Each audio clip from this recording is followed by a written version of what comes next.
안녕하세요. 하이드로젠 어솔션 온 징크바프 7사를 주제로 졸업 포스터를 준비한 화학과 4학년 한수경입니다.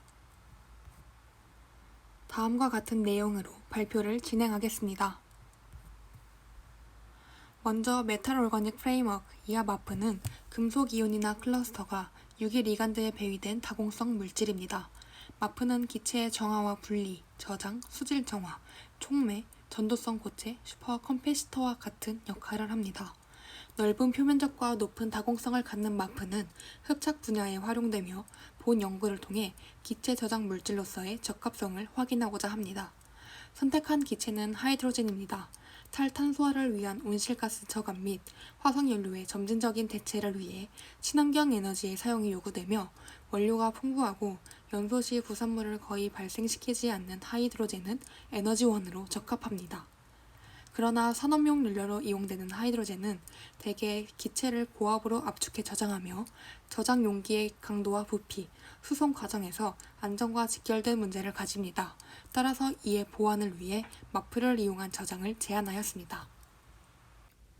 징크 마프 7사는 금속으로 징크를 리간드로 2,5-다이하이드록시 1,4-벤젠 다이카복실릭 애시드 이하 DOBDC를 이용하여 합성합니다.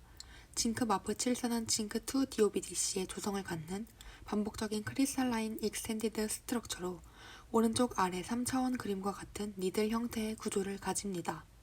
이는 기공의 크기가 2나노미터 이하인 미세 다공성 물질로 그보다 작은 수소 기체를 충분히 저장할 수 있습니다. 따라서 수소 기체의 저장을 흡착 엔탈피를 이용하여 확인하고자 하였습니다.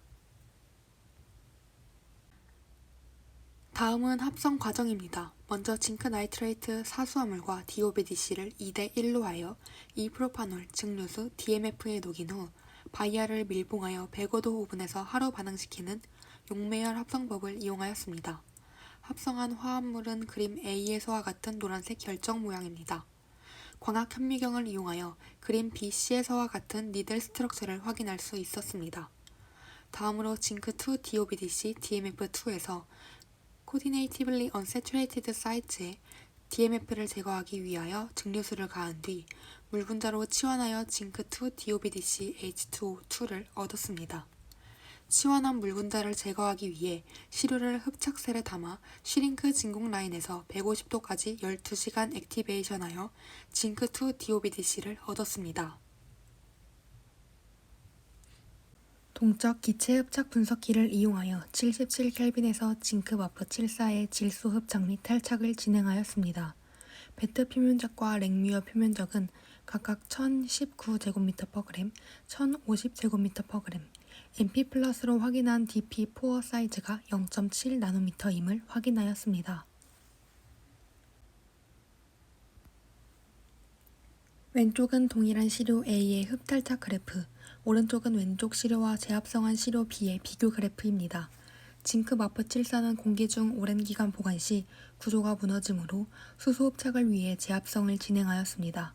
그러나 재합성한 시료의 질소 흡착에서 오른쪽 아래 회색 그래프 개형과 같이 앞서 진행하였던 값에 비해 한참 못 미치는 결과를 가져왔습니다. 시료를 몇 회 다시 합성하였지만 계속해서 흡착이 처음과 같은 경향을 보이지 않아 수소 흡착 엔탈피를 구하는 것이 어렵다고 판단되어 시료 구조를 분석하고 그래프를 비교하는 방향으로 실험을 이어갔습니다.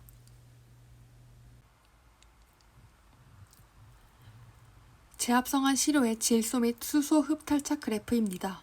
징크 마프 7사에서 질소 흡착의 경우 마이크로포러스가 갖는 아이소덤 타입 1의 개형을 가져야 하지만 메조포러스의 타입 4 개형에 가까웠으며 흡착과 탈착이 비가역적으로 일어나는 히스테리시스 루프가 나타났습니다.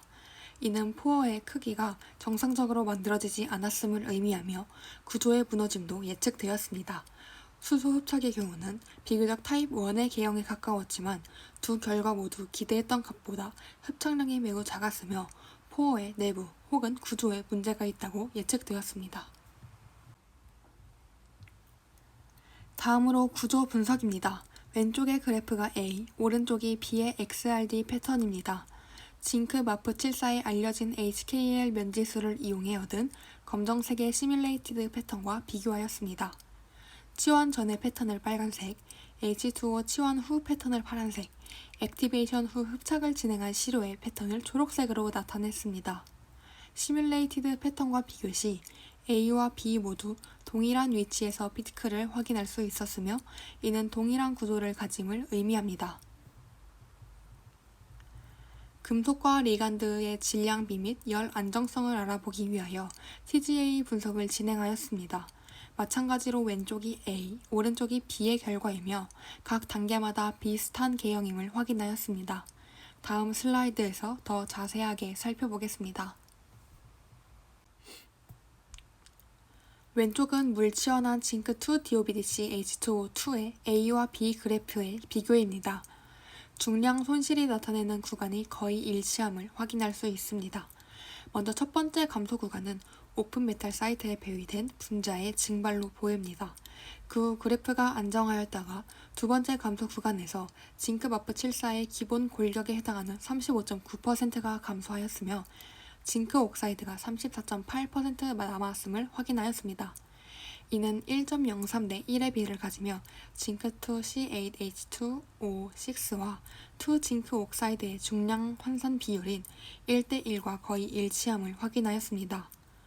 오른쪽은 흡착 후 징크2 DOBDC의 A와 B 그래프입니다. 먼저 검정색 그래프가 A 시료로 감소한 중량 퍼센트가 42.9%이고 남은 징크 옥사이드가 41.0%로 1.04 대 1의 비를 가집니다.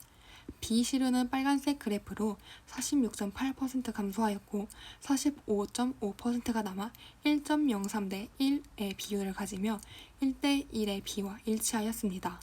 A와 B 그래프에서 시료의 차이를 확인할 수 없었습니다. 이에 대해 구조의 문제가 치환 과정에서 발생하였다고 예측되었으나 H2O와 DMF의 보일링 포인트가 200도 이전이므로 오픈메탈 사이트 치환에 대한 확인이 어려웠습니다. 따라서 NMR을 통해 합성한 시료의 구조를 분석하였습니다.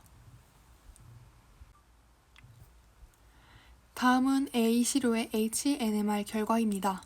가장 위에 H2O 치환 전 그래프를 살펴보겠습니다. 검정 화살표는 NMR 솔벤트인 DMSO의 피크입니다. 2.5ppm에서 나타나므로 이를 기준으로 시프트하여 보정한 뒤 결과를 확인하였습니다. 2.7부터 2.9ppm 사이의 피크가 DMF 메틸기의 피크이고 7.9ppm에서의 피크가 DMF 아마이드기 카본에 붙은 H의 피크로 모두 빨간색 화살표로 나타냈습니다. 두 번째 그래프는 H2O 치환 후 그래프로 DMF의 피크가 사라지고 3.4ppm의 새로운 피크가 생성됨이 확인되었습니다. 마지막 흡착 후 그래프에서는 H2O에 대한 피크도 사라짐을 확인하였습니다. 징크 마프 74 시료 B의 HNMR 결과입니다. 첫 번째 그래프는 A의 그래프와 동일한 위치에서 피크가 확인되지만 두 번째 그래프에서는 DMF 자리에 피크가 남아있음이 확인되었습니다. 이는 물 치환 단계에서 오픈 메탈 사이트의 DMF가 물로 완벽히 치환되지 않았음을 의미합니다. 마지막 흡착 후 그래프는 H2O와 DMF에 대한 피크가 모두 사라짐을 확인할 수 있습니다. B의 FTIR 결과입니다. 먼저 물 치환 전인 빨간색 그래프를 살펴보겠습니다. 웨이브 넘버 2800 부근의 화살표가 DMF 메틸기 피크입니다.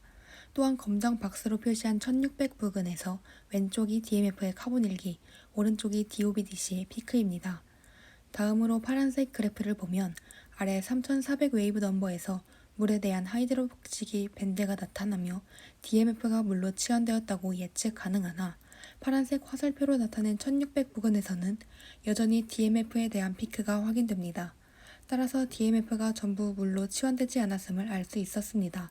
흡착 후인 초록색 그래프를 보면 같은 위치에서 피크가 사라짐을 확인할 수 있지만 이는 액티베이션으로 인한 DMF의 제거로 보여집니다.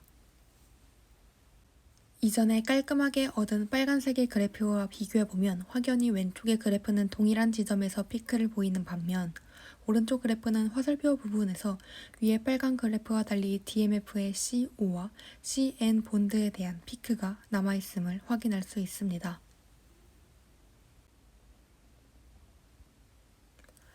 합성한 시료의 조성을 확인하고자 EA를 진행하였습니다. 징크 마프 74의 이상적인 중량 백분율을 계산하여 1번에, 분석 결과를 2번에 작성하였습니다. 레지두는 금속, 징크의 무게이며 하이드로젠 파트를 확인하면 이상적인 값보다 크게 나왔습니다. 이는 시료를 옮길 때 공기 중 수분의 영향이라고 판단됩니다. 마지막으로 요약입니다. 큰 비표면적으로 기공의 게스트 분자나 이온을 저장하는 특성을 지닌 다공성 고분자 마프의 활용을 확인하기 위해 징크 마프 74를 합성하여 수소 기체 저장 매체로의 적합성을 확인하고자 하였습니다. 금속으로는 징크를, 리간드로는 DOBDC를 선택하여 용매열 합성법으로 노란색 결정인 징크2 DOBDC DMF2를 합성하였으며 55.9%의 수득률을 얻었습니다. 그 후 OMS의 DMF를 물분자로 치환한 뒤 액티베이션하여 최종으로 징크2 DOBDC를 얻었습니다. 기공 크기 및 비표 면적을 확인하기 위해 질소 기체 흡착을 진행하였으며 실험 결과 베트 표면적이 1019제곱미터/g, 랭뮤어 표면적이 1050제곱미터/g임과 기공의 크기가 0.7나노미터임을 얻었습니다. 수소 흡착을 위해 시료를 다시 합성하였으나 흡착량이 현저히 낮았으며 합성 시료의 구조 규명을 위하여 XRD, TGA, NMR, IR, EA를 진행하였습니다. 분석 결과 DMF가 물분자로 완벽히 치환되지 않아 포어 내부가 제대로 형성되지 않았고 이가 흡착능에 영향을 끼쳤다고 결론 지을 수 있었습니다. 이상으로 졸업 포스터 발표를 마치겠습니다. 감사합니다.